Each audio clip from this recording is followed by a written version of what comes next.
This week we're talking about, how do we sort of get our families together? Every family runs on two different energies. And I think one thing that I realized is one is the love of the business and the love of family, but also then logic and results. And, how do we sort of link those two together?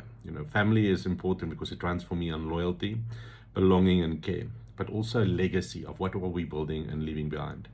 However, when we get into business, we need to understand business runs on structure, accountability, and performance. You can't just bring in a family member and give them the highest position, even if they haven't studied. They have to learn to work in the business. Pay them what you would have paid someone with similar qualification and similar role. But also, it's to make sure that you align on what you need to do, that everyone knows what the vision is and what the goals are.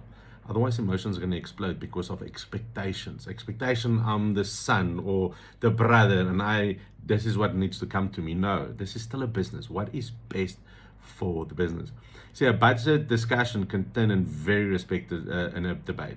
So one thing that a performance review, for example, is a personal attack. I know my dad used to say, "Give me a budget." I had to give him a budget of where I'm spending my money, and it just felt like, "But Dad, I'm old enough. I can do it by myself." But he wanted to know everything. So it's important to realize there's a difference of being a dad and being a son as well in a business.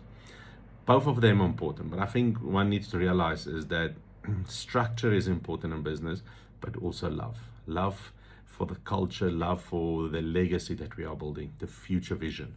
And then bring empathy into our meetings. I think that's important. And then consequences if we don't follow through of what was expected of us.